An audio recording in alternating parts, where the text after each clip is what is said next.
bienvenidos al estudio del Zohar. Vamos a finalizar con esta sección y ahora veremos los secretos acerca del tiempo en que Yosef llegó a Egipto. El Zohar continúa diciendo lo siguiente. Rabí Simón inició aquí un discurso con el texto: he suscitado a uno desde el norte, y ha venido. Desde el nacimiento del sol invocan mi nombre, y él tratará a príncipes como lodo, y de la manera que el alfarero pisa la arcilla. Isaías 41:25. Dijo: cuán necios son los hijos de los hombres que no conocen ni ponen cuidado en cuanto a los caminos del Todopoderoso, estando sus ojos cerrados como durmiendo.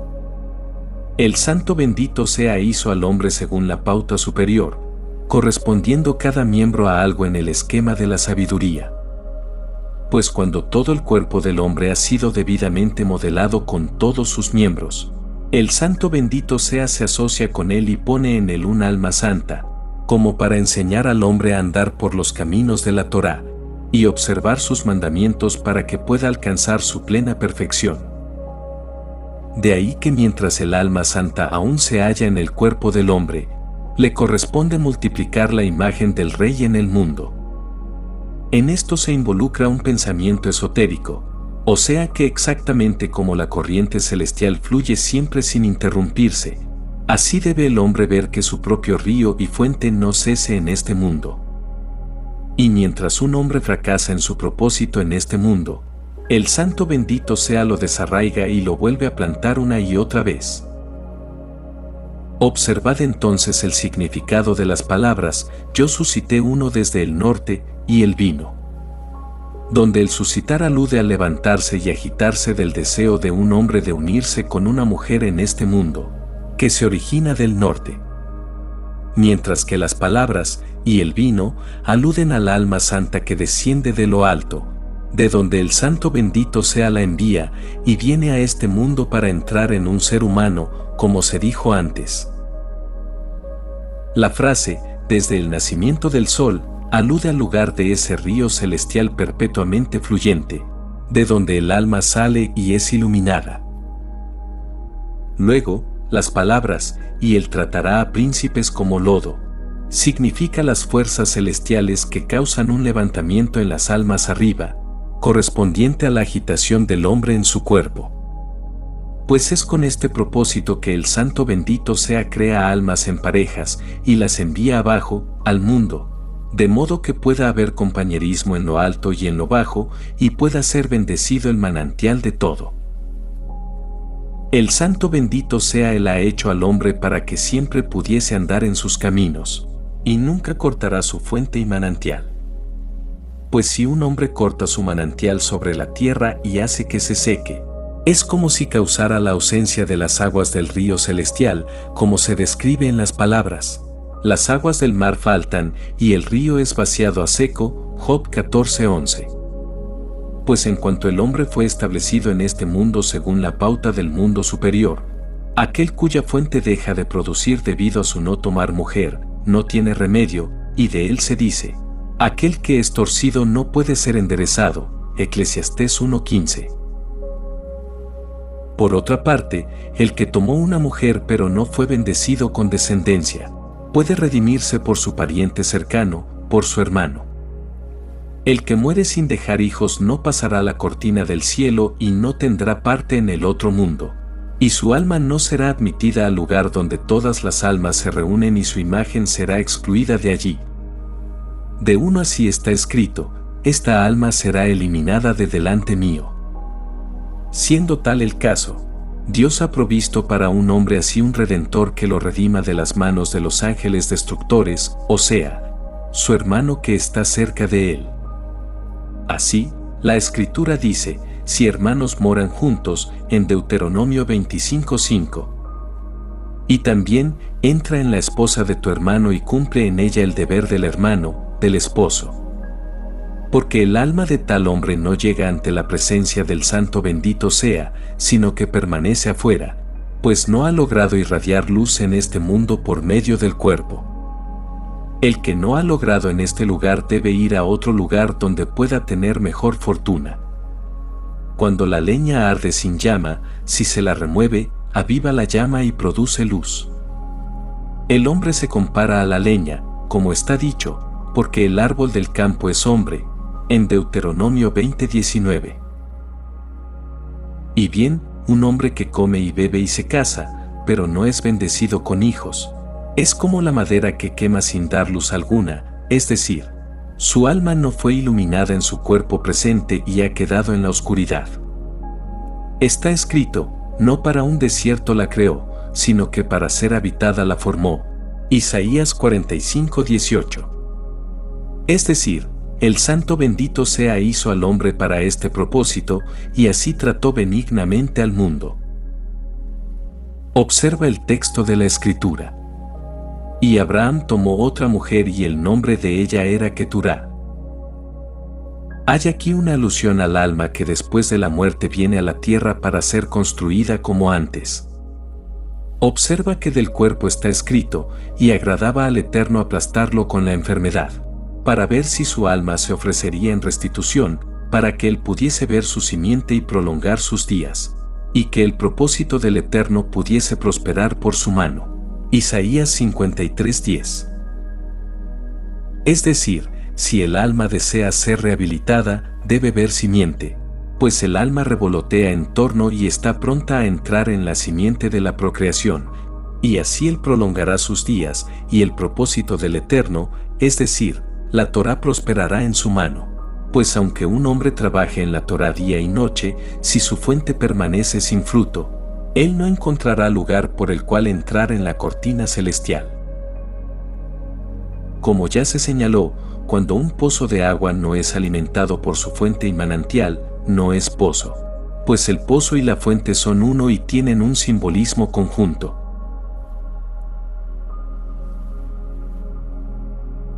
Está escrito, es vano para vosotros el levantarse temprano y permanecer hasta tarde. Para vosotros que coméis el pan de dolorosos afanes, verdad es que Dios da sueño a su amado. Salmos 127:2. En verdad son preciosas las palabras de la Torá, de las que cada una contiene misterios sublimes y santos, como se afirmó que cuando el Santo bendito sea dio la Torá a Israel, se la dio con todos sus tesoros sublimes y santos.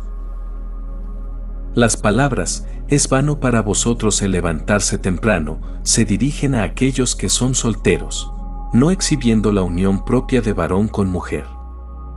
En vano se levantan temprano, como leemos, hay uno que es solo y no tiene un segundo, y sin embargo no hay fin en todo su trabajo, Eclesiastés 4:8. En vano también ellos se acuestan tarde, o postergan el descanso, pues la mujer seguramente es descanso del hombre. Ellas se dirigen a vosotros que coméis el pan de dolorosos afanes, pues el hombre que tiene hijos come su pan en buen regocijo y alegría del corazón, pero el que no tiene hijos come pan de tristeza. Así él dio sueño a su amado, siendo el amado aquel cuyo manantial está bendecido y a quien el santo otorgó sueño en el otro mundo. Como está escrito, y yacerá si tu sueño será dulce, Proverbios 3:24, pues él tiene una parte en el mundo por venir. Así el hombre yacerá y será bendecido con el mundo por venir. Respecto a las palabras, hay uno que es solo. Esto es una referencia al hombre que impropiamente está solo sin una mujer, y él no tiene un segundo, a ninguno para apoyarlo, ni un hijo para establecer su nombre en Israel, o para traerle su debido galardón. Sin embargo, no hay fin a todo su trabajo, pues siempre está trabajando día y noche. Ni su ojo es satisfecho con riqueza, y no tiene el sentido para reflexionar, ¿para quién entonces trabajo y privo de placer a mi alma? Podéis decir que tiene placer en comer y beber y hacer festejos cada día, pero no es así, pues su alma no participa en este placer, de modo que seguramente despoja de placer a su alma, del placer de la bendita iluminación del mundo por venir, pues es dejada atrofiada sin alcanzar su pleno y apropiado crecimiento, pues Dios cuida de sus obras, o sea de sus almas, y así desea que un hombre sea debidamente instaurado y no perezca del mundo por venir, como ya se dijo. Rabbi Hillá planteó la pregunta siguiente: ¿cuál es la posición en el mundo por venir de un hombre que es justo y recto, y se ocupa con el estudio de la Torá día y noche, y se dedica totalmente al servicio del Todopoderoso, y sin embargo no está bendecido con hijos en este mundo a pesar de todo su esfuerzo? ¿O que tiene hijos y estos mueren? Rabbi Yossi le contestó: sus buenas acciones y la Torá con la que se ocupó lo protegerán en el mundo por venir. Rabbi Isaac dijo: de uno así está escrito, porque así dijo el Eterno respecto de los eunucos que guardan mi sabbat, y eligen las cosas que me placen y guardan firmemente mi pacto. Aún a ellos daré en mi casa y dentro de mis paredes un monumento y un memorial, mejores que hijos e hijas. Yo les daré un memorial perpetuo que no será eliminado. Isaías 56:4. De modo que estos tienen una parte en el mundo por venir. Rabbi Yossi dijo: todo esto es perfectamente correcto, pero ¿qué hay del siguiente problema? Imaginad a un hombre perfectamente justo que tiene todas estas cualidades y que debidamente se perfecciona, y sin embargo, muere sin descendencia. Y bien, dado que él heredará su lugar en el mundo por venir, ¿su mujer requerirá casarse con su hermano o no? Si ella ha de hacerlo, entonces el matrimonio será sin propósito, dado que el otro hermano hereda su propio lugar en el mundo futuro. Pero la verdad es que ella debe aún casarse con el hermano, porque no podemos decir definidamente si el que partió realmente era perfecto o no. Y en todo caso el segundo matrimonio de ella no es sin propósito, pues puede servir para redimir a algún otro hombre justo que ha muerto sin hijos y no tiene quien lo reviva. El pasaje citado continúa: dos son mejor que uno, porque tienen una buena retribución por su trabajo. Lo cual alude a los que han cumplido el deber de dejar hijos, es decir, hijas e hijos, en este mundo, en consideración a los cuales heredan una porción en el mundo por venir. Así ha plantado Dios árboles en este mundo. Si prosperan, tanto mejor, y si no, Él los desarraiga y vuelve a plantarlos una y otra vez.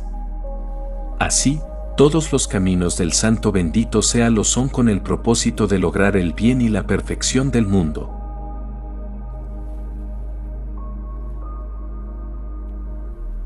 De aquí aprendemos lo que nos dice el Génesis, cuando Yehudá dijo a su hijo: entra en la mujer de tu hermano y cumple en ella el deber de un hermano. Yehudá y todas las otras tribus ya conocían este deber, cuya finalidad principal se expresa en la sentencia: y pon en pie simiente para tu hermano, pues esta simiente es necesaria para el propósito de poner las cosas rectamente, mediante el crecimiento en figura y formas humanas, y evitando así que la cepa sea cortada de raíz. Y cuando todo sea puesto debidamente, entonces aquellos a quienes esto concierne reciben alabanza en el otro mundo, pues el Santo bendito sea se complace en ellos. De ahí que se dice: por lo que yo alabé a los muertos que ya murieron más que a los vivientes que aún viven, pero mejor que ambos es aquel que aún no ha sido, que no ha visto la mala acción que se hace bajo el sol. Eclesiastés 4:2. Es decir, yo elogié a los muertos que ya murieron, más que a los vivientes que han vuelto del otro mundo a los días de su juventud. Pero mejor que ambos es aquel que aún no ha vuelto a los días de su juventud, que ha completado su corrección, y que no tiene necesidad de rectificar y de sufrir por sus anteriores pecados. Es que el Santo bendito sea ya le dio un lugar adecuado en el otro mundo. Feliz la porción del justo que anda por el camino de la verdad. De tales justos está escrito: los justos heredarán el país. Salmos 37:29. Más adelante vemos escrito en el Génesis, respecto del otro hijo de Yehudá, el cual es Onán. Y la cosa que hizo fue mala a la vista del Eterno, y él lo mató también. Rabbi Hillá disertó sobre el texto: en la mañana siembra la semilla, y en la noche no retraigas tu mano, pues no sabes cuál prosperará, si esto o aquello. Eclesiastés 11:6. Cuadra que un hombre esté bien en guardia contra el pecado, y que sea cuidadoso en sus acciones ante el santo bendito sea, pues numerosos mensajeros y capitanes merodean por el mundo, espiando las obras de los hijos del hombre, para los cuales traen testimonio, obras que son todas registradas en un libro. Y bien, de todos los pecados que contaminan a un hombre, el que lo contamina más en este mundo y en el mundo por venir, es el pecado de derramar la propia simiente. Un hombre culpable de este pecado no entrará dentro de la cortina celestial, y no verá la presencia del anciano de días. Así lo aprendemos de la recurrencia de la palabra mal, aquí y en el versículo. Porque tú no eres un Dios que tenga placer en la maldad, el mal no residirá en ti. Fue teniendo en cuenta este pecado que el profeta también dijo al pueblo, vuestras manos están llenas de sangre. En Isaías 1:15. Feliz la suerte de aquel que teme a su amo y está en guardia contra el mal hábito, manteniéndose puro de modo de perseverar en el temor de su amo. Observad entonces la admonición que dice, en la mañana siembra tu simiente. Esto alude al periodo cuando un hombre está de lo mejor y en la flor de la juventud, cuando ha de traer descendencia de la mujer destinada a él. Entonces es el tiempo apropiado para criar hijos, conforme se dice, como flechas en la mano de un hombre potente. Así son los hijos de la juventud, Salmo 127:4. Pues el Padre puede entonces enseñarles los caminos del Santo bendito sea, y así ganar retribución en el mundo por venir, como está escrito en la continuación de ese salmo. Feliz es el hombre que ha llenado su carcaj con ellos. No serán avergonzados cuando hablen con sus enemigos en la puerta, es decir, en el mundo futuro, cuando los acusadores traigan una acusación contra él, pues no hay en el mundo futuro retribución mayor que la del hombre que ha entrenado a sus hijos en el temor del amo de ellos y en los caminos de la Torá. Así está escrito de Abraham, porque yo lo he conocido, a fin de que mande a sus hijos y a su casa después de él, que guarden el camino del Eterno, haciendo rectitud y justicia. Y fue ese mérito el que le hizo triunfar sobre todos sus acusadores en el otro mundo. Además, y en la noche no retraigas tu mano, quiere decir de engendrar hijos aún en edad vieja, pues no sabes cuál prosperará, es decir, cuál se levantará en tu defensa en el otro mundo. Con respecto a esto está escrito, he aquí, hijos son una herencia del Eterno. Donde la locución, herencia del Eterno, es una alusión al manojo de almas en el mundo por venir. Y el pasaje indica que son los hijos los que hacen que un hombre sea digno de entrar en la heredad del Eterno. De ahí que es feliz el hombre que es bendecido con ellos y los educa en los caminos de la Torá.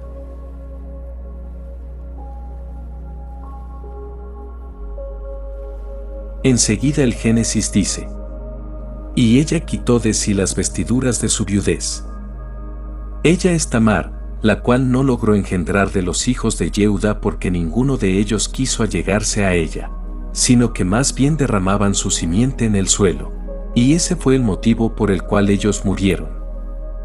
Tamar era la hija de un sacerdote, y es difícil imaginar que hubiese salido con la intención de cometer incesto con su suegro, pues por naturaleza ella era casta y modesta. Era efectivamente virtuosa y no se prostituyó, y fue merced a su más profundo conocimiento y sabiduría que ella se aproximó a Yehudá, y un deseo de actuar bondadosa y fielmente hacia el esposo muerto. Y porque su acto estuvo basado en un conocimiento más profundo, Dios le ayudó y ella concibió inmediatamente. De modo que todo estuvo ordenado de lo alto. Si se pregunta por qué Dios no hizo que esos hijos nacieran de alguna otra mujer, la respuesta es que Tamar era necesaria para este propósito, y no alguna otra mujer. Había dos mujeres de las cuales la simiente de Yehudá hubo de construirse, de las cuales hubieran de descender el rey David, el rey Salomón y el Mesías. Y estas mujeres son Tamar y Ruth. Estas dos mujeres tenían mucho en común. Ambas perdieron sus primeros maridos y ambas dieron pasos similares para reemplazarlos. Tamar sedujo a Yehudá porque era el pariente más cercano que podría redimir a su esposo muerto. Y aunque ella vio que el otro hijo de Yehudá, llamado Sela, había crecido, ella vio que no le había sido dada a él para esposa. De manera similar Ruth sedujo a Boaz, como está dicho, y ella alzó la cubierta de sus pies y se acostó allí, como dice en Ruth 3:7. Y luego le dio a Obed por hijo. No preguntamos por qué Obed no nació de otra mujer, pues seguramente Ruth fue necesaria para el propósito de excluir toda otra mujer. De estas dos mujeres entonces se construyó y completó la simiente de Jacob, y ambas actuaron piadosamente y tuvieron la finalidad de hacer bondad hacia el muerto, y subsiguientemente para el apropiado establecimiento del mundo. Y esto pone de manifiesto nuestra exposición del versículo, por lo cual alabó a los muertos que ya son muertos, escrito en Eclesiastés 4:2, pues mientras sus primeros esposos vivían no hubo mérito en ellas, pero después fueron buenas para algo, y así estas dos mujeres se ejercitaron en hacer bondad y verdad con los muertos. Y el Santo bendito sea les ayudó en esta obra y todo se hizo adecuadamente. Feliz es aquel que se ejercita en el estudio de la Torá día y noche, como está dicho, pero tú meditarás en ello día y noche, de modo que pondrás cuidado en observar y hacer todo lo que está escrito allí, pues entonces harás prósperos tus caminos. Josué 1:8. Después de lo que ya se contó, el Génesis nos vuelve a hablar acerca de Yosef. Dice: y Yosef fue bajado al Egipto, y Potifar lo compró. La expresión fue bajado indica que Dios aprobó el acto, de modo que se cumplieran los anuncios hechos a Abraham, cuando se le dijo: tu simiente será extranjera. Y Potifar lo compró con un propósito pecaminoso. Rabí Hizquía disertó sobre el texto: el que ordena al sol, y éste no sale, y sella las estrellas. Job 9:7. Dijo: el Santo bendito sea ha puesto 7 estrellas en el firmamento, y cada firmamento contiene numerosos ángeles designados para ayudar al Santo bendito sea, debiendo cada ángel realizar su propio servicio ante su amo. Todos asisten al servicio para el cual han sido designados y cada uno conoce su tarea. Algunos de ellos sirven como mensajeros, encargados en este mundo de las obras de los hombres. Otros están designados para cantarle a él cánticos e himnos. Pero aunque este sea su cargo particular, no hay ejército en el cielo o en las estrellas o en las constelaciones, sino cantos de alabanza al Santo bendito sea. Porque tan pronto como cae la noche, 3 grupos de ángeles se colocan en 3 rincones del universo. Y en cada rincón hay decenas de miles de miríadas, todos los cuales tienen su tarea de cantar alabanzas al Eterno. Sobre estos otros grupos se halla una jayá sagrada como capitán. El canto continúa hasta el comienzo del día. Tan pronto como el día asoma, los del lado del sur, lo mismo que las estrellas brillantes, estallan en un canto de alabanza al Santo bendito sea, como leemos: cuando las estrellas de la mañana cantaron juntas y todos los hijos del Eterno estallaron en júbilo. Job 38:7. Las estrellas de la mañana son las estrellas del sur, dirección implicada en la sentencia. Y Abraham se levantó temprano por la mañana. Mientras que los hijos de Dios, Bene Elohim, son los del lado izquierdo que se unen a la derecha. Cuando llega la luz del día, Israel toma el canto y ofrece al santo alabanzas 3 veces al día, correspondientes a los 3 servicios de guardia de la noche. Así, los ángeles e Israel proclaman juntos la gloria del Eterno de día y de noche, con 6 alabanzas. La sagrada Jayá, que está a cargo de los cánticos de la noche en lo alto, similarmente preside sobre los cánticos de Israel aquí abajo. Y todo se efectúa en el orden apropiado. Con relación a esto también está escrito: ella se levanta cuando aún es noche y da alimento a su familia y una porción a sus servidoras. Proverbios 31:15. Donde la familia se refiere a las huestes celestiales, mientras que la palabra servidora significa Israel aquí abajo. De esta manera el santo bendito sea es exaltado en lo alto y aquí abajo. Rabí Simón dijo, la cláusula, que ordena al sol, y no sale, se aplica a Yosef. Mientras la siguiente, y selló las estrellas, se aplica a sus hermanos, respecto de los cuales Yosef dijo, y 7 estrellas se inclinaron ante mí. Alternativamente, la frase, quien ordenó al sol, es una alusión a Jacob en el tiempo en que sus hijos le dijeron, conoce ahora si es o no la túnica de tu hijo. Las palabras, que no brilló, son una referencia al tiempo en que la Sejiná partió de él, cuando estuvo en tristeza por la pérdida de Yosef. Mientras que las palabras, selló las estrellas, implica que por sus hijos la luz de Jacob fue sellada y cerrada. Se oscureció para él el sol y las estrellas no brillaron. Y todo esto porque Yosef estaba separado de su padre. Y observad que desde el día en que Yosef desapareció, Jacob se abstuvo de relación marital, y observó todos los otros ritos del duelo hasta que le llegaron las buenas noticias de Yosef.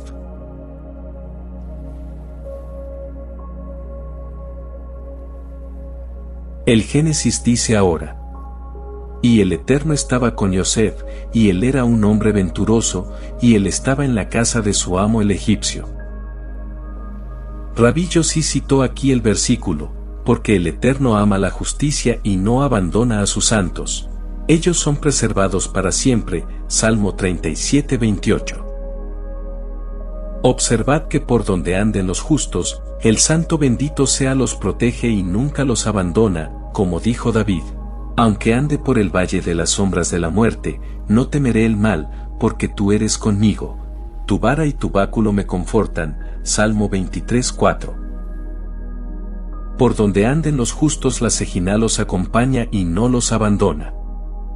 Yosef anduvo por el valle de la sombra de la muerte al ser bajado a Egipto, pero la Sejiná estaba con él, como leemos, y el Eterno estaba con Yosef.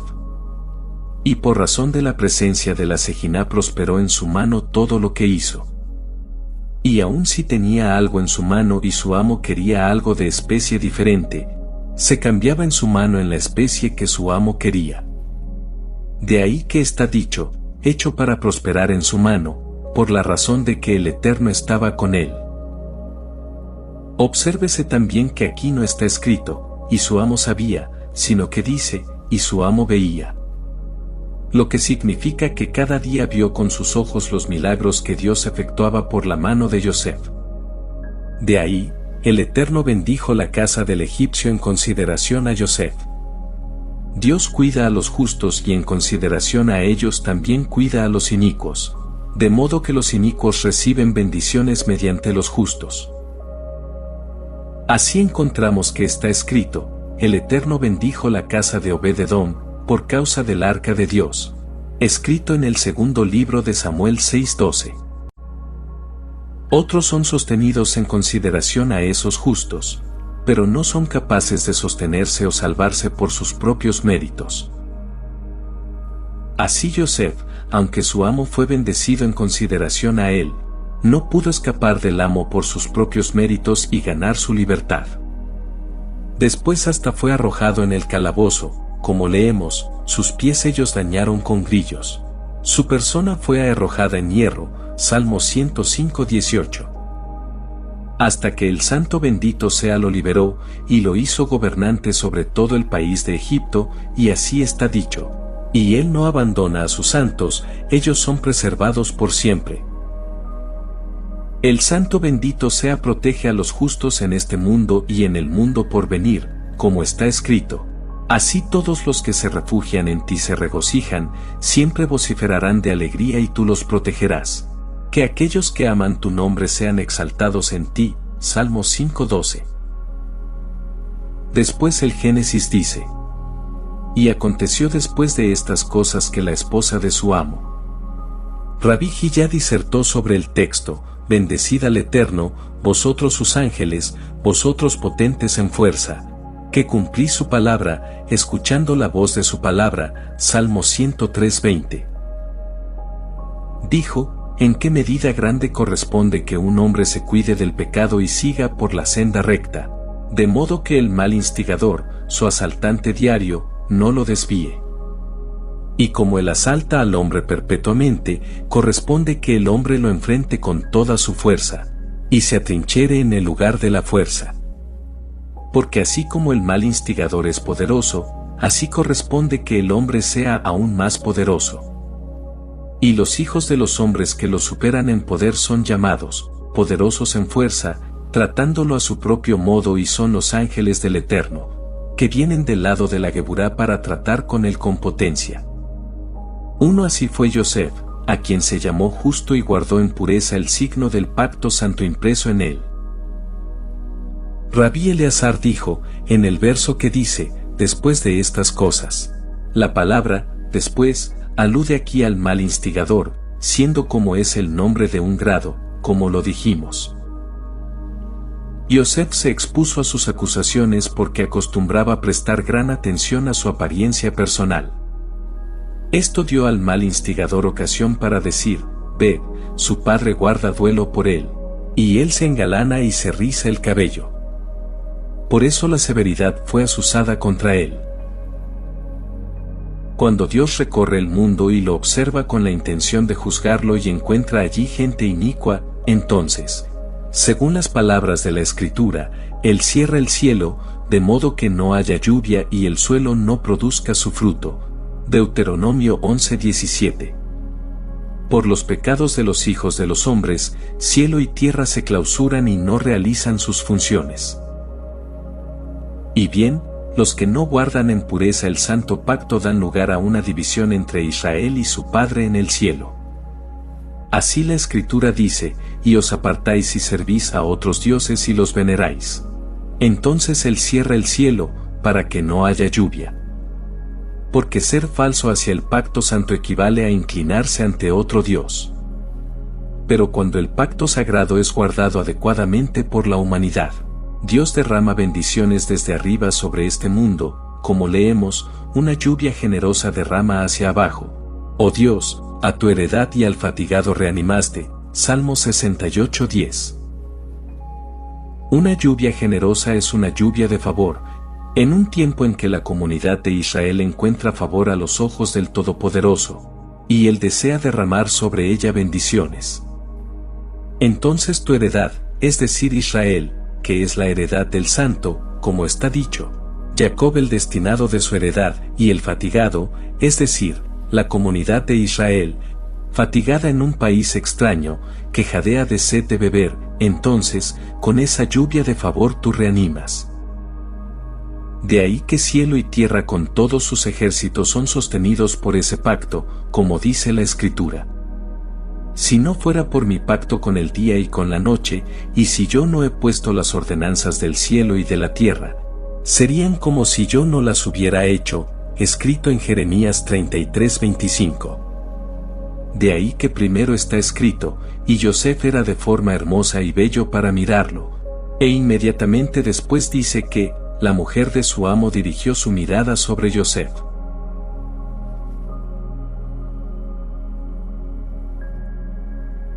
Y aconteció, que ella habló a Yosef día por día. Rabí Eleazar discurrió sobre el versículo, para apartarte de la mujer mala, escrito en Proverbios 6:24.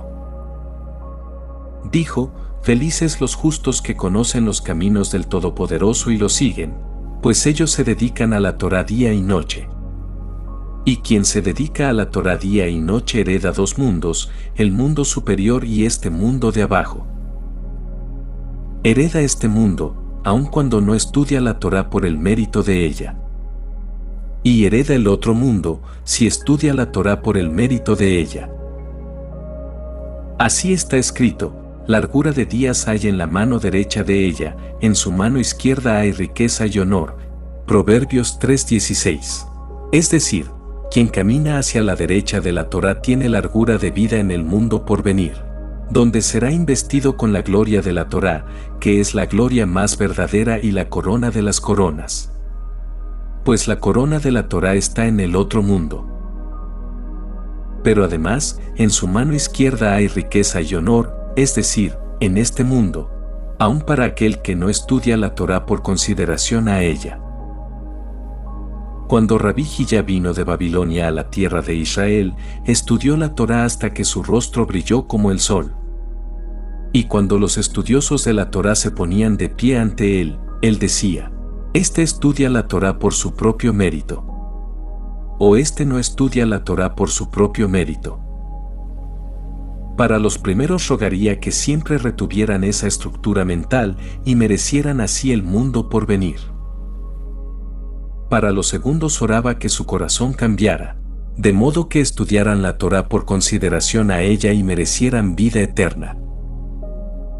Un día vio a cierto discípulo cuyo rostro tenía una palidez no natural. Le dijo: «A este joven indudablemente lo asaltan imaginaciones pecaminosas».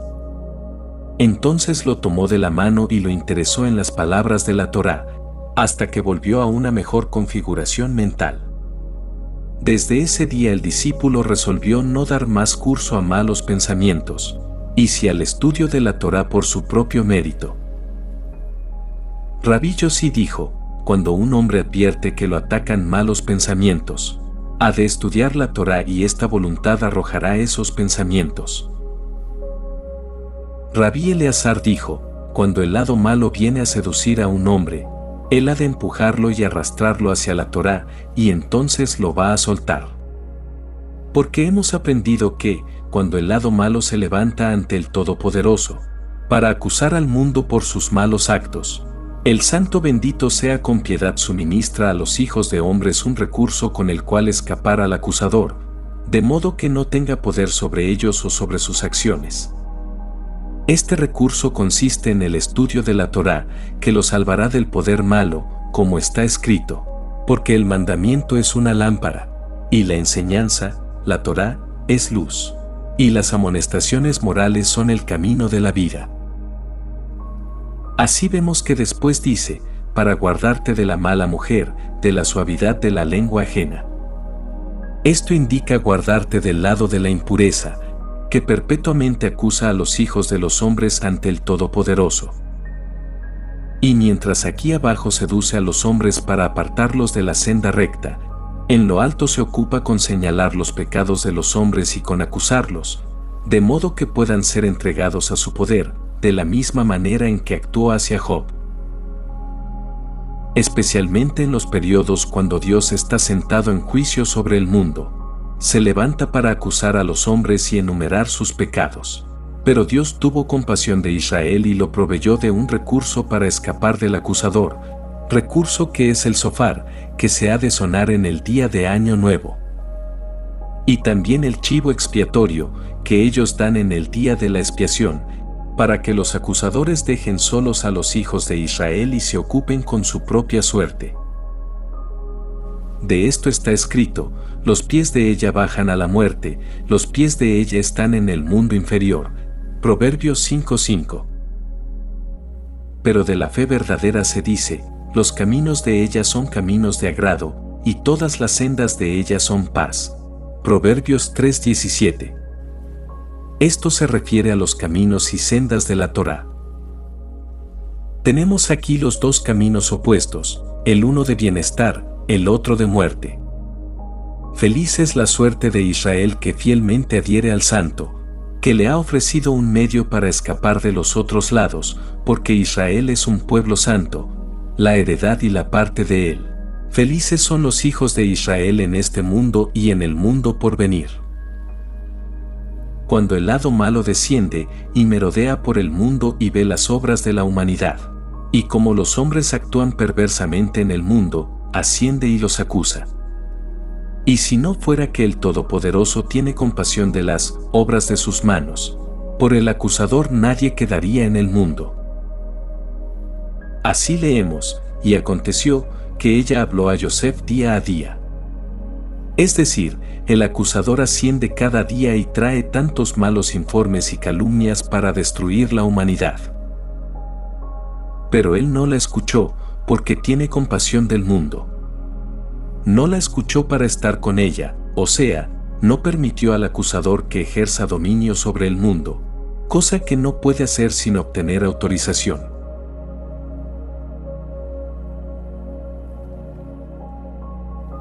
Así, el hombre virtuoso cuida sus caminos para mantenerse lejos del mal instigador, como está escrito. Y aconteció que como ella le habló día a día, él no la escuchó. Es que el espíritu impuro, que es el mismo que el mal instigador, trata día a día de seducir al hombre a que esté cerca de él, o sea, trata de arrastrarlo a la Gehenna, para estar allí con él. Pues obsérvese que una vez que un hombre se somete a ese lado, más y más tiende hacia él y se contamina con él en este mundo y en el otro mundo. Este lado impuro es repugnante e inmundo, y por él es castigado el que se aparta de la Torá y todos los pecadores que no tienen fe en el Santo bendito sea. Luego está escrito, y aconteció cierto día. Esto se refiere al día en que el mal instigador está a sus anchas en el mundo y viene para desviar a los hombres. El día en que los hijos de hombres entran en la casa para hacer su obra, es decir, para arrepentirse de sus pecados o estudiar la Torá y cumplir los mandamientos de la Torá, pues la obra propia del hombre en este mundo no es otra cosa que el servicio hacia el Santo bendito sea. Por lo tanto, corresponde que el hombre sea fuerte como un león de cada lado, de modo que el otro lado no adquiera sobre el dominio y quede impotente para seducirlo. Pero cuando el mal instigador ve que no hay hombre para resistirlo y guerrea con él, entonces, es como nos dice aquí el texto del Génesis, ella lo toma por la vestidura diciendo, estate conmigo. Porque cuando el mal instigador adquiere influencia sobre un hombre, lo cubre con ropa fina y riza su cabello. Y dice, estate conmigo, que es como decir, únete a mí. El que es justo lo resiste y le presenta batalla. Así la Escritura dice, y él dejó su vestidura en manos de ella, y se fue y salió. Lo que nos enseña que el justo, con un esfuerzo, lo sacude y expulsa y huye de él de modo que no lo domina. Rabí Isaac dijo, los justos un día verán al mal instigador en la forma de una montaña alta, y se maravillarán diciendo, ¿cómo pudimos alguna vez superar esta potente montaña? Por el contrario, a los malvados el mal instigador se les aparecerá como un hilo delgado como un pelo, y en asombro dirán, ¿cómo es que no pudimos dominar un hilo tan frágil como este? Los justos llorarán de alegría. Los malvados llorarán de angustia. Y el Santo bendito sea barrerá el mal de la tierra, lo destruirá ante los ojos de ellos, de modo que su poder desaparecerá por siempre del mundo. Los justos mirarán y se regocijarán, como está dicho, seguramente los justos agradecerán a tu nombre. Los rectos se hallarán en tu presencia. Salmo 140:14.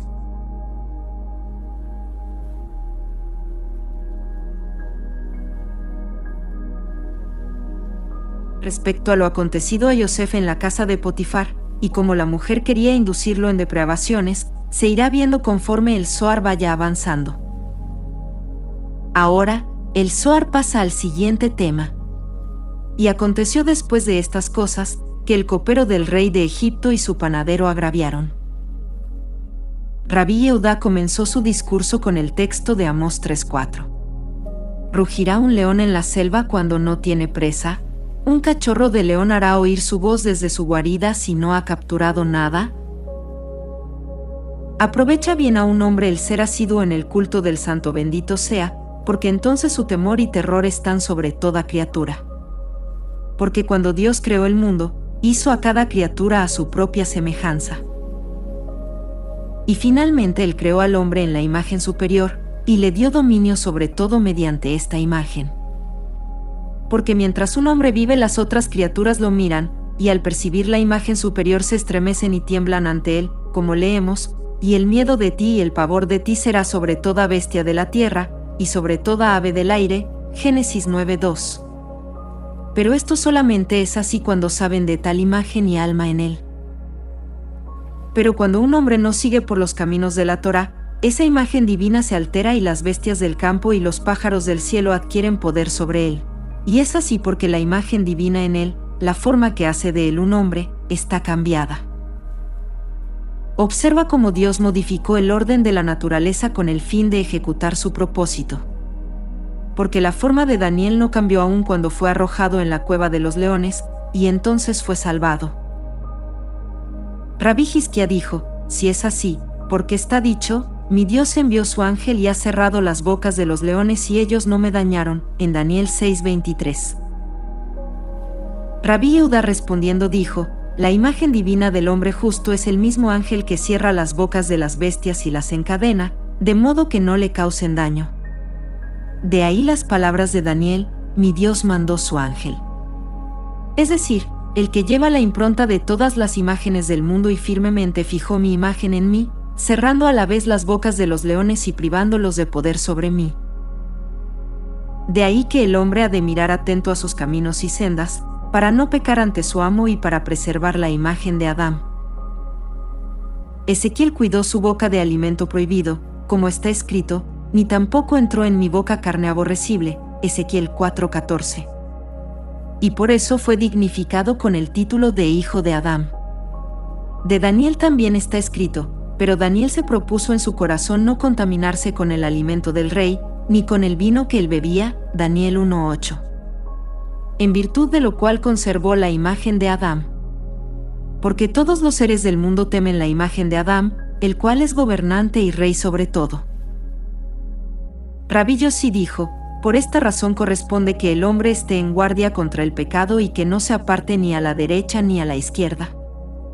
Y por más cuidadoso que sea, ha de examinarse diariamente en busca de algún pecado. Cuando un hombre se levanta por la mañana se le unen dos testigos y lo siguen todo el día. Cuando abre sus ojos, ellos le dicen, que tus ojos miren derecho, y que tus párpados miren rectamente delante tuyo, Proverbios 4:25. Cuando se levanta y se prepara para caminar, ellos le dicen, allana las sendas de tus pies, Proverbios 4:26. Por eso, el hombre ha de estar en guardia contra sus pecados todo el día y cada día, y cuando viene la noche corresponde que mire atrás y examine todas las acciones que hizo en el día, de modo que pueda arrepentirse. Así, David dijo, y mi pecado siempre está delante de mí, Salmo 51:5, como una exhortación al arrepentimiento. Y bien, cuando los hijos de Israel estaban en tierra santa el pecado nunca se les adhería, porque las ofrendas que ofrecían hacían la expiación por ellos. Pero ahora que están exiliados del país y las ofrendas han cesado, quienes hacen la expiación por ellos son la Torá y las buenas acciones. Rabí Isaac observó, así, todo aquel que se dedica al estudio de la Torá y a realizar buenas acciones, capacita a la comunidad de Israel para levantar su cabeza en medio del exilio. Feliz es la parte de los que estudian diligentemente la Torá día y noche. Observa ahora cómo Dios regula los sucesos de manera tal como para alzar la cabeza del justo, pues a fin de que Yosef, que era justo a ojos de él, pudiese ser exaltado, él movió a su amo a la ira contra sus servidores, como leemos. El copero del rey de Egipto y su panadero ofendieron a su señor el rey de Egipto. Y todo esto para que Yosef el justo pudiese ser exaltado. Y observa que fue a través de un sueño que Yosef fue bajado por sus hermanos. Y fue por un sueño que fue alzado por encima de sus hermanos, y por encima de todo el mundo. De los servidores del faraón, está dicho. Y ellos soñaron un sueño, ambos, cada hombre su sueño, en una noche, cada hombre de acuerdo a la interpretación de su sueño. Dado que hemos asentado que los sueños siguen a su interpretación, cabe preguntar qué hizo que Yosef interpretase el sueño de uno en un sentido bueno, y el sueño del otro en un sentido malo. La explicación es que estos sueños se relacionaban con Yosef mismo. Y porque él penetró hasta la raíz del asunto, dio a cada sueño la interpretación adecuada, de modo que cada cosa cayera en su lugar. Y Yosef les dijo, ¿las interpretaciones no pertenecen a Elohim? Decidme os ruego. Yosef empleó esta fórmula porque antes de interpretar un sueño, es necesario confiar la interpretación al Santo bendito sea, pues allí, en lo alto, está la modelación de todos los acontecimientos, y la interpretación es de él. Observa que el grado del sueño es un grado bajo, el sexto desde la profecía, y que su interpretación determina su efecto, estando encarnado en lenguaje y expresión. Esto es lo que significa la pregunta de Yosef, cuando dijo, ¿no pertenecen las interpretaciones a Elohim? Seguramente a Elohim. Ahora observa el versículo, y el copero mayor contó su sueño a Yosef. Rabí Eleazar comenzó un discurso sobre el texto, y aconteció cuando pasaron, que Elías dijo a Eliseo, pide lo que he de hacer para ti, antes de que yo sea quitado de ti. Y Eliseo dijo, te ruego que haya sobre mí una doble porción de tu espíritu. Sorprende el lenguaje que aquí empleó Elías, pues seguramente es solo Dios quien puede conceder lo que se le pide a él. Y además, ¿cómo podía Eliseo, conociendo esto, pedir que haya sobre mí una doble porción de tu espíritu? Pero en realidad, esto no estaba más allá del poder de uno que tiene un asidero del cielo y la tierra y de todo el mundo. Pues seguramente Dios realizaría la voluntad de Elías, como de todos los hombres justos, según leemos, él cumplirá el deseo de los que lo temen, Salmos 145:19. Y tanto más si era una cuestión de que Elías transmitiera el espíritu de santidad que poseía a Eliseo, que era su propio servidor, y acerca del cual Dios le dijo. Y a Eliseo, el hijo de Safat de Abel Mejolá, ungirás para que sea profeta en tu lugar. De ahí que Eliseo era su heredero por derecho. Pero podemos preguntar, ¿cómo podía pedir una doble porción de su espíritu, que era más de lo que Elías poseía? Pero lo que en realidad Eliseo pedía no era una doble porción del espíritu, sino la facultad de realizar un doble logro con ese mismo espíritu. Entonces dijo Elías, tú has pedido una cosa difícil, sin embargo, si me vieras cuando me separen de ti, así será para ti. Pero si no, no será así. Con las palabras, si me vieras, quiso decir, si puedes penetrar en la verdadera interioridad del espíritu que yo te transmito, en el momento en que me quitan de ti, este será para ti. Porque una esencia del espíritu como él discerniría mirando a Elías, captaría plenamente. Y así, quien contempla lo que aprende de su maestro mientras al mismo tiempo ve esa sabiduría reflejada en su rostro, puede con ello obtener un premio adicional del espíritu. Así, Yosef en cualquier cosa que estuviera por hacer, acostumbraba contemplar en el espíritu de sabiduría la imagen de su padre, y así prosperó y llegó sobre él un aumento de espíritu con una iluminación más elevada. Cuando ese pecador, el siervo de Faraón, le dijo, mira, había delante mío una parra. Yosef se alarmó, no conociendo el alcance que tendría. Pero cuando él continuó, y en la parra había 3 ramas.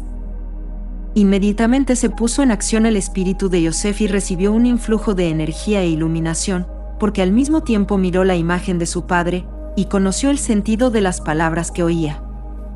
La imagen de su padre quiere decir, el espíritu de su padre, la luz de Yud-Kevavke, que como sabemos, es el santo nombre de la Sefirá donde está ubicado Jacob. Cuando se le dijo a Yosef, y en la parra había 3 ramas. Yosef se dijo a sí mismo, esto es seguramente noticias de alegría pura. Pues esa parra era simbólica de la comunidad de Israel, y las 3 ramas eran los 3 grados más altos que se ramifican desde esa parra, es decir, Coanim, Levitas e Israel. Y como estaba brotando, sus capullos se adelantaron. Esto indica que, en virtud de esas 3 órdenes, toda la comunidad de Israel ascendía y recibía las bendiciones del Rey Altísimo. Y sus racimos traían uvas maduras, lo cual es referencia al vino almacenado en sus uvas desde los 6 días de la creación, para los banquetes de los justos en el mundo por venir. El sueño era de buenas noticias para Yosef. El resto del sueño solo se refería al propio soñador. Pues efectivamente hay algunos sueños que en parte conciernen al soñador mismo, y en parte a otra gente. En relación con esto se nos enseñó.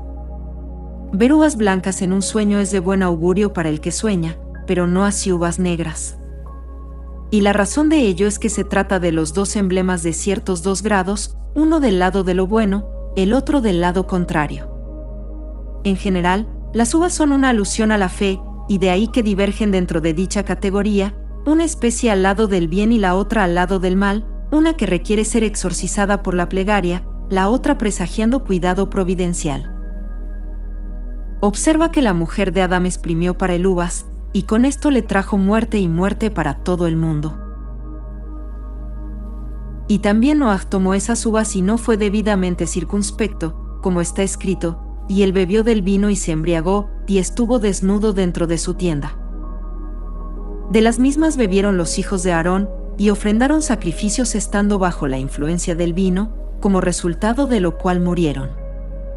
De ahí que está escrito, sus uvas son uvas de hiel, sus racimos son amargos, Deuteronomio 32:32, referencia a las uvas que causaron todos esos males. Pero el copero mayor vio en su sueño las uvas buenas en ese lado del cual asciende un perfume suave y agradable, entre los grados perfectos en la manera de vida.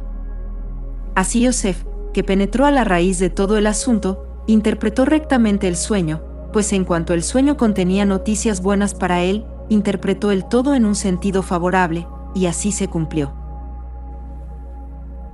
Cuando el panadero mayor vio que la interpretación era buena, le dijo a Yosef, también yo vi en mi sueño, he aquí que 3 canastos de pan blanco estaban sobre mi cabeza. Malditos son los malvados cuyas acciones todas son fraguadas con mala intención, y sus expresiones con malicia.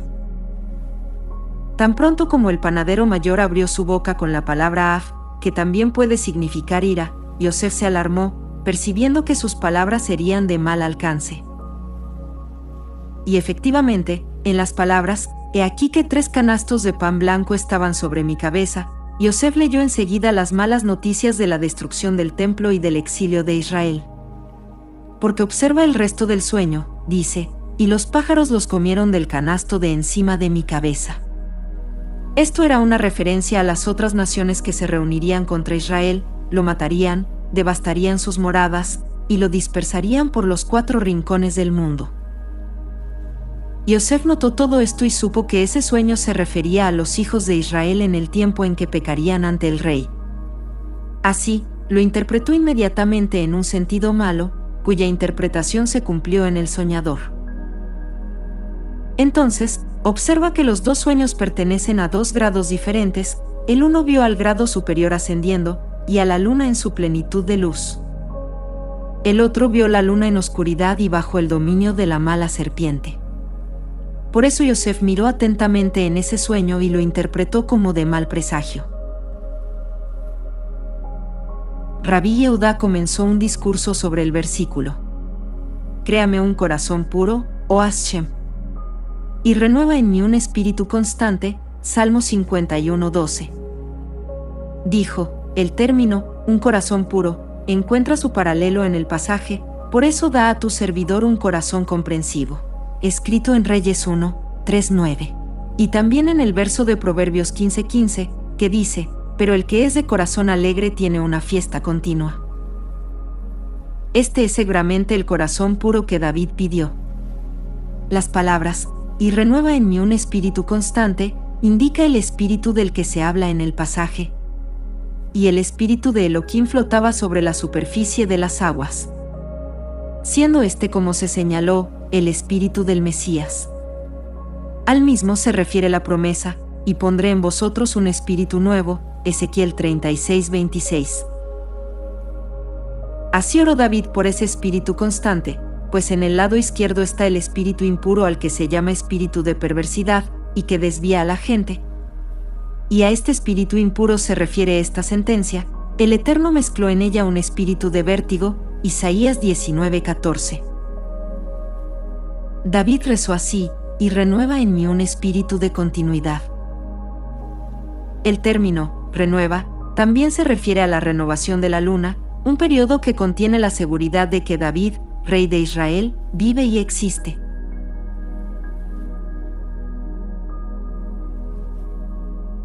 Un día caminaban por la ruta Rabí Eleazar y Rabí Yosí. Dijo Rabí Yosí a Rabí Eleazar. Leemos, y se adelantó el espíritu y se colocó ante el Eterno, y dijo, yo lo seduciré. Y el Eterno le dijo, ¿con qué? Y él dijo, me adelantaré y seré un espíritu mentiroso en la boca de todos los profetas. Y él dijo, lo seducirás y prevalecerás también. Adelántate y obra así. Esto está escrito en Reyes 1, 22-21. Según la tradición, ese fue el espíritu de Nabot de Jezreel. Entonces, ¿puede un alma que ascendió una vez al mundo superior volver a este mundo? Vemos que las palabras, yo avanzaré y seré un espíritu mentiroso en su boca, son muy sorprendentes. Y además, ¿por qué fue Ahab castigado debido a Nabot, si Samuel aceptó así la ley para Israel cuando dijo, y él tomará vuestros campos y vuestros viñedos y vuestros olivares, aun los mejores de entre ellos? Según esto, si Ahab tomó el viñedo de Nabot, estaba en su derecho, y tanto más si le ofreció en cambio otro viñedo o su equivalente en oro, que él rehusó.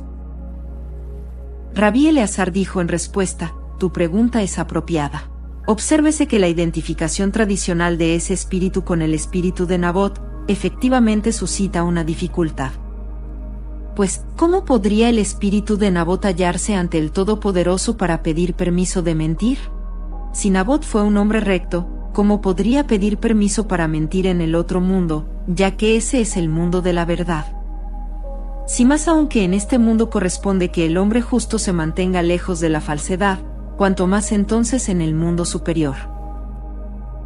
Por otra parte, si Nabot no era un hombre justo, ¿cómo podía estar en presencia del Todopoderoso?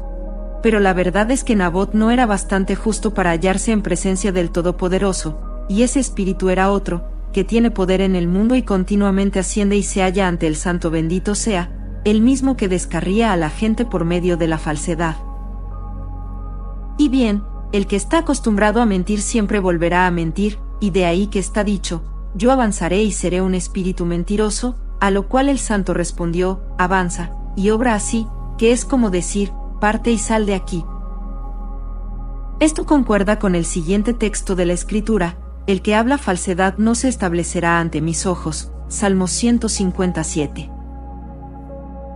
Y con respecto a la otra dificultad de si Ahab tomó el viñedo de Nabot, preguntamos, ¿por qué lo mató? Fue justamente porque mató Nabot sin causa después de apropiarse de su viñedo, que Ahab fue castigado. Así está escrito, ¿has matado y también tomado posesión? En verdad, es grande el número de los que ese espíritu mentiroso desvía por medio de la falsedad, dominando el mundo desde muchos lados y mediante muchas actividades. De ahí que el rey David suplicó que pudiese estar resguardado frente a él, y apartado de contaminación, diciendo, créame un corazón puro, oh Eterno, y renueva en mí un espíritu constante. Siendo un espíritu constantemente opuesto a ese otro espíritu. En resumen, hay dos grados, uno sagrado y el otro contaminado. Rabí Eleazar empezó entonces un discurso sobre el texto, y el Eterno hace resonar su voz al frente de su ejército, que muy grande es su hueste, porque es poderoso el que ejecuta su palabra. Joel 2:11. Dijo. La expresión, y el Eterno, que como sabemos son las letras, Bab, Yud-Ke, Bab-Ke, y como lo hemos asentado, indica en todas partes al Santo bendito sea en conjunción con su corte de justicia. Aquí la voz es la misma que, la voz de palabras, escrito en Deuteronomio 4:12, la voz de las palabras que los israelitas oyeron. Donde el término, palabras, es a su vez idéntico con el mismo término en el versículo, yo no soy un hombre de palabras, del Éxodo 4:10. Siendo el hombre de palabras el hombre de Elohim, como dice en Deuteronomio 33:1. Luego, la frase, ante su ejército, indica ante Israel. Porque su campamento es muy grande, como se dice, hay número alguno de sus ejércitos, Job 25:3, tanto más que el Santo bendito sea siempre tiene tantos capitanes y emisarios que están a la mano para traer acusaciones contra Israel, y por eso Dios anda delante de Israel para guardarlo y para que sus acusadores no prevalezcan contra él. Porque es poderoso el que ejecuta su palabra, es decir, el hombre justo, que se dedica al estudio de la Santa Torá día y noche. Alternativamente, el término, poderoso, es aquí un epíteto del acusador, que frecuentemente aparece ante el Todopoderoso, y que es efectivamente poderoso, fuerte como el hierro, duro como el pedernal, y es el quien ejecuta su palabra. Porque primero obtiene autorización de arriba y luego retira el alma del hombre aquí abajo. Además leemos, pues grande es el día del Eterno y muy terrible, y quién puede soportarlo, tanto más que Él es gobernante sobre todo, más alto y más poderoso, y hallándose todo sujeto a su dominio. Felices son los justos en quienes el Santo bendito sea encuentra constantemente deleite, de modo de otorgarles el mundo por venir, y hacerlos partícipes en el gozo con el cual los justos un día exultarán en el Santo bendito sea, como está escrito, así todos los que se refugian en ti se regocijarán, siempre vociferarán de alegría, y tú los protegerás, y los que aman tu nombre se gozarán en ti. Salmo 5:12. Bendito sea el Eterno por siempre.